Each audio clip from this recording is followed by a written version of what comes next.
오늘 세월호 참사 210일째 1심 선고 공판이 조금 전에 진행됐고 수중수색은 오늘로 중단됐습니다. 자세히 분석해 보겠습니다. 여상원 변호사 그리고 해군 해난구조대장 출신인 정운채 예비역 대령 초대했습니다. 어서 오십시오. 안녕하십니까. 자, 우선 재판부터 좀 정리를 해봐야 되겠습니다. 살인죄는 이준석 선장에게는 적용되지 않았고요. 기관장에게는 살인죄가 적용됐고요. 어떻게 된 겁니까? 그러니까 그 세월호 희생자들, 예. 그러니까 그 단원고 학생과 승객들에 대한 살인죄는 어느 쪽도 인정 안 한 겁니다. 아, 그렇군요. 그 저희들 법조인들은 예.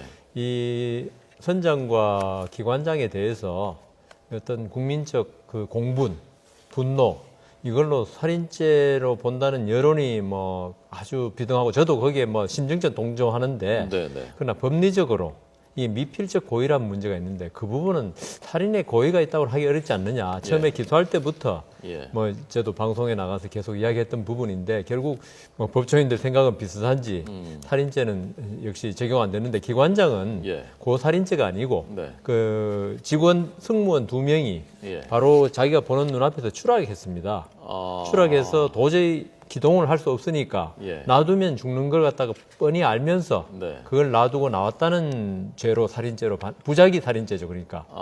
그런데 제 생각에는 이준석 선장한테 살인죄를 적용 안 하면서 비록 그 객체가 다르지만 기관장한테 살인죄를 굳이 적용해서 30년 선고했거든요. 굳이 30년 선고할 것 같으면 사형이 아닌 유기치사로 해도 충분하지 않는가 그런 아쉬움이 남는 판결이었습니다. 자, 다시 한번 정리를 해드리면요. 기관장 박모 씨 50대고요. 자, 기관장 박모 씨 구형은 무기징역 구형이 됐었고요. 선고는 징역 30년형이 선고됐습니다. 살인죄가 적용됐는데요. 부상 승무원 조리사가 다친 것을 보고도 구호 조치 없이 탈출을 했고 침몰이 예상됐는데 승객 구호 조치를 하지 않았고 퇴선 방송을 하지 않았다. 그리고 해경 구조를 기다리면서 캔맥주를 마시면서 탈출을 대기했다. 이런 그 혐의들이 있었는데 이 중에서 그러니까 살인죄가 적용된 것은 저 중에서 그 첫 번째 그렇습니다. 것인가요? 첫 번째 문제고 나머지는 그 살인죄 대상은 아니고요. 유기치사죄 대상이고요. 검찰에서 특정 범죄 가중 처벌 등에 관한 법률상 도주 선박죄를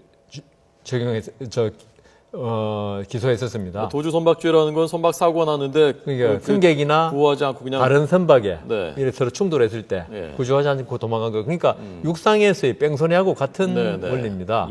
그런데 그걸 지금 무죄로 지금 판단했거든요. 그 무죄로 판단한 것은 제가 볼 때는 뭐 변호인들은 충돌의 경우에 저게 적용된다 그랬는데 제 생각에는 자기가 운전하던 그 배가 잘못돼서 승객이 위험해도 그걸 구조할 의무는 있다고 보기 때문에 그 변호인들의 그 부분 주장은 옳지 않고요.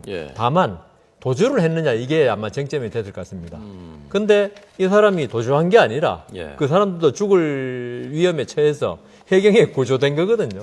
그거는 도주로 볼 수는 없거든요. 마치 버스 운전사가 가로등을 들이받고 승객도 다치고 자기도 다쳤을 때 그 자기도 그 앰뷸런스 실려갈 거 아닙니까? 이걸 도주로 보진 않거든요. 현장을 떠나더라도. 그래서 제 생각에는 특가법도 무죄로 판단된 것은 도주가 아니다라고 판단된 것 같습니다.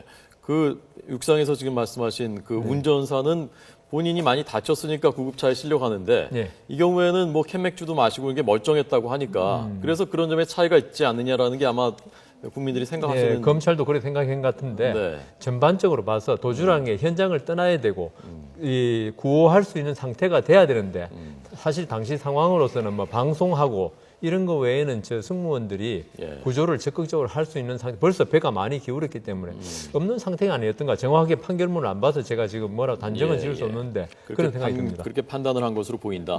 그리고 그 기관장 박모 씨가 아까 제가 정확히 이해를 못했는데 누가 떨어지는 것을 그대로 방치했다고요? 그러니까 다친 그 조리사가 다친 상태였고 그 다음에 떨어지는 것을 앞에서 봤단 말씀이시죠? 그렇죠. 자기 눈앞에서 그 조리사하고 승무원 2인, 합쳐서 2인이 추락해가지고 배에서 그 도저히 기동할 수 부상으로 기동할 수 없는데 그래서 떨어져서 기동할 수가 움직일 수가 없는 상태였는데 구조 행위를 하지 않고 자기만 살아나겠다고 나온 것을 부작위한 살인죄로 봤는데 저는 조금은 의문입니다. 그러니까 이 용어들이 조금 이게 어려운데 부작위에 의한 살인죄라는 것은 뭘 해야 되는데 하지 그렇죠. 않아서 결국 의무를 사람을 이행 안 해서. 죽게 어쨌건 고의성이 있었다라고 보는 것이고 그렇죠. 살인의 고의가 있다는 살인죄는. 거죠. 네. 그런 경우에 살인의 고의가 없으면은 유기치사죄로 가는 거죠. 유기치사죄 네. 그리고 아까 저희가 일부에서 속보 전해드리면서 과실치사죄라고 했는데 과실치사가 아니라 유기치사죄라면서요? 예, 업무상 어떻게 다른 과실치사라고 아까 속보에서 떴는데 그거는 예. 전혀 이번에 맞지 않고요. 거죠? 예, 예. 이 업무상 과실치사는 자기의 과실로 어떤 사람을 죽음에 이르게 했을 때, 그러니까 뭐 실수로. 예, 실수로, 잘못으로. 그게 자동차 네. 사고 이런 게 옛날에는 예, 예, 그랬는데요. 예. 이번에 유기치사는 네. 어떤 사람이 위험에 처해 있는데 자기가 구할 의무가 있어야 됩니다. 구할 의무가 있는 사람이 예. 이 사람이 구하지 않으면 죽겠구나. 네. 이걸 알면서 이렇게 포기했을 때, 네. 예, 구조를 포기했을 때, 예. 그건 유기치사가 되는 거죠. 그러니까 형량도 다른 거죠. 업무상 과실치사는요. 네. 제가 지금 정확히 법조는 모르지만 5년 이하의 징역인가 그럴 것 같고요. 예, 예. 유기치사는 3년 이상, 30년까지 유기징역입니다. 형이 30년까지요? 30년이 왜 30년이냐면 우리 형법상 이준석 선장은 30. 그걸 좀 이따 말씀드릴게요. 예, 예. 30년은 뭐냐 하면은 형법상 예. 유기징역의 상한이 30년입니다. 그런데 예. 지금 유기치사의 대상이나 네. 대상이 여러 명이지 않습니까? 예, 예. 그럼 우리 형법에서 경합범 가중이라고 합니다. 경합범 가중을 하면은 그 형의 2분의 1, 이게 30년이지 않습니까? 예. 그럼 15년이죠. 2분의 1이면 예, 예. 더하기 해가지고 45년 이하의 징역에 처할 수 있는 겁니다. 그러니까 피해자가 여러 명이기 때문에. 2명만 이상만 되면. 그래서 36년형이 이준석 선장에게는 선고됐습니다. 근데 우리나라는 이제 외국 법제하고 다른 게 예.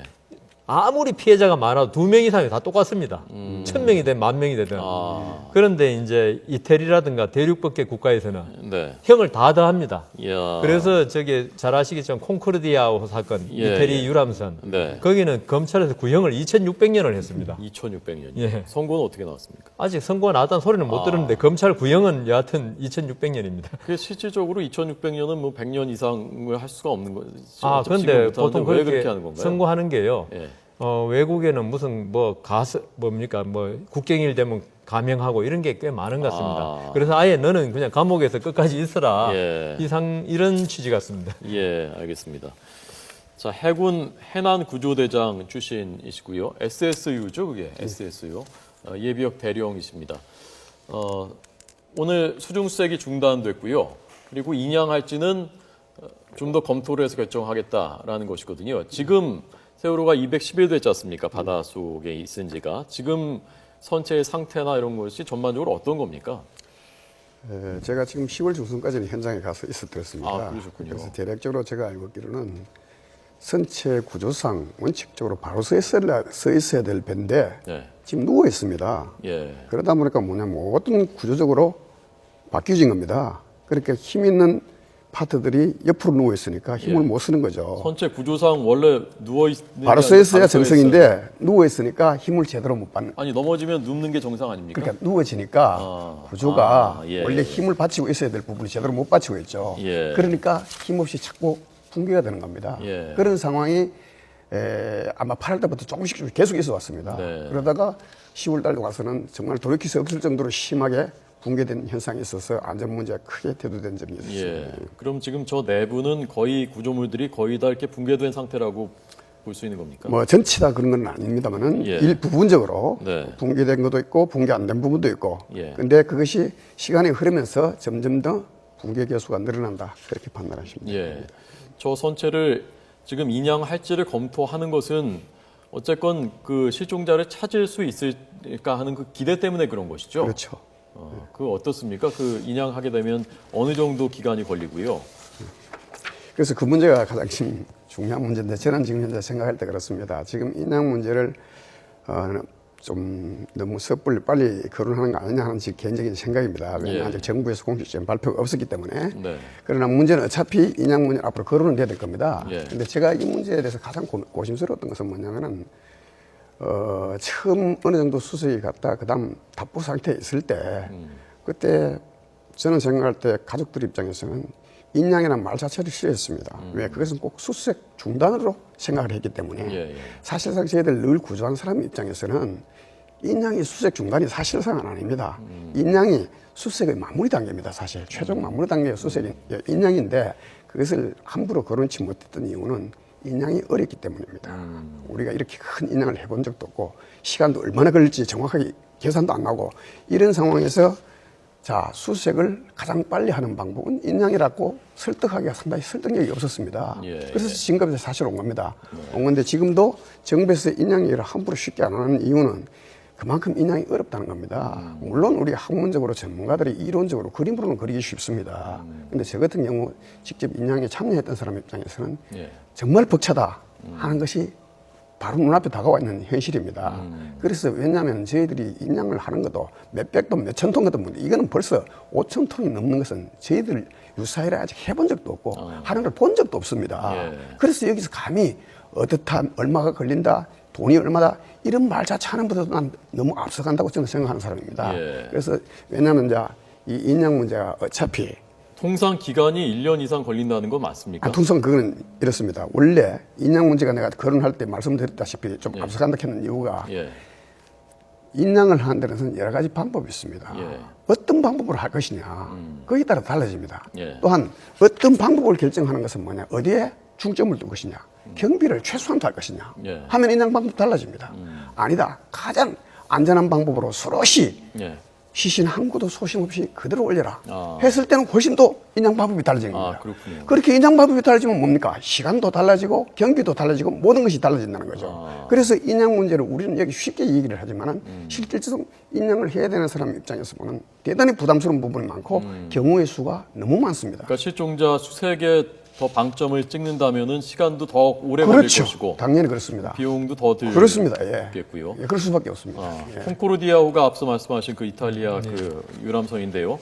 인양 비용이 1조 5,260억 원 들었고 인양 기간이 30개월이었습니다.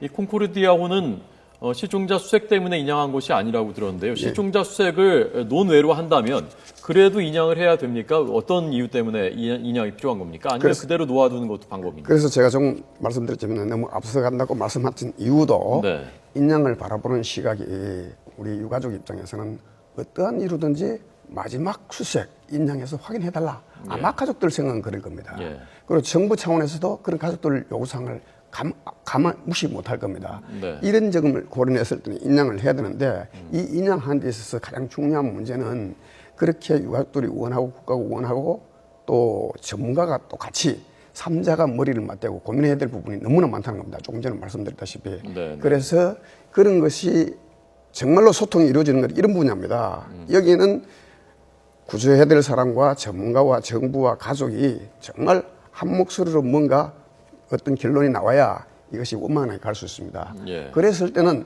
경비가 좀 들어도 가족이 원하는 방향으로 간다면 가는 것이고 예. 아니다. 예. 방금 말씀하신 것처럼 막 안에 있는 시신을 조금 무시하더라도 빨리 건져라. 빨리 인양을 해라. 하고 얘기해야 된다면 방법은 훨씬 쉬울 수가 있다는 겁니다. 예를 들면 지금까지 여러 가지 방법이 나오지 않습니까? 플로팅 도크라든가 스트레인잭이라든가 여러 가지 고급적인 방법을 많이 얘기하지만 그것을 사실 우리는 적용해 본 적은 없어요. 예. 그래서 우리가 그 적용하는 것도 사실은 쉬운 문제는 아닙니다. 네. 그러나 만약에 그런 분야를 좀 무시하고 단순히 인양만 좀 빨리 했으면 좋겠다. 네. 혹은 경비를 좀 줄였으면 좋겠다. 예. 그렇다면은 우리가 생각하는 것처럼 그렇게 어렵지만은 않다. 시간이 좀 걸리더라도 혹은 경비를 좀 적게 들면서 네. 하는 방법은 있다. 왜? 꼭 바로 안 올려도 된다면 또 필요하다면 잘라서 올려도 된다면 그런 여러 가지 방안이 있다는 겁니다. 그랬을 때는 인양 방법이 좀 쉬워질 수 있다는 겁니다. 예. 그러니까 실종자 수색이 아니라면은 인양을 하지 않는 것도 하나의 그 검토 대상. 그렇습니다. 제가 지금 말씀드린 겁니다. 꼭 인양이라는 것은 아직까지 못 보고는 상황은 아니지 않습니까? 그래서 꼭 인양을 해야 되느냐 안 해야 되느냐 이 문제부터가 먼저 거론이 해야 됩니다. 왜 꼭 인양을 해야 되느냐? 만약에 가족이 동의한다면은 예. 꼭 인양할 이유가 없지 않습니까? 그렇게 많은 돈을 들여서 또 불확실한 상황을 가지고 인양에 우리가 올인할 필요는 없다는 거죠. 오히려 더 좋은 방법이 있다면 가족이 원하는 더 좋은 방법이 있다면 물론 그 길이 있다면 국가도 좋고 가족도 좋고 그런 방법이 있다면 그 방법을 가는 것도 좋은 예. 방법 중에 하나다. 저는 콩코르디아호는 뭐 환경 문제도 고려하고 그래서 인양을 했다고 하는데 예. 그런 문제는 그 상관없는 건가요? 제가 생각할 때는 그런 그렇게 문제가 된다고 생각하지 않습니다. 예. 예, 알겠습니다. 어쨌건 오늘 그 가족들 지금 찾지 못한 분이 이제 9분이지 않습니까? 그리고 그 2분은 한 가족에 속해 있어서 8가족이 남아 있는데 이분들의 오늘 그 입장은 인양을 통해서 계속 그 수색을 해주기를 바란다라는 입장을 정부에 밝혔고요. 앞으로 잘 그 논의 과정을 지켜보도록 하겠습니다. 근데 인양 과정에서도 네. 여러 가지 방안이 있는데 지금 현재 일부 사람들이 오해하는 부분을 하나 제가 짚고 넘어가야 예, 되겠습니다. 좀 짧게요. 뭐냐면은 프로틴 올리는 그 자체만은 방법만을 논하는데 사실상 어떤 방법으로 하든 가장 중요한 것은 물 밑에서 사전 작업하는 잠수사의 작업이 제일 중요합니다. 아, 그렇군요. 예, 그 작업이 더 실제로 중요한 겁니다. 예. 그 부분을 지금 많은 사람들이 모르고 지나가고 있는 경우가 많아서 제가 말씀드립니다. 네, 근데 우리는 해본 적이 없다는 말씀이시구나. 알겠습니다. 두 분 조언 잘 들었습니다. 고맙습니다.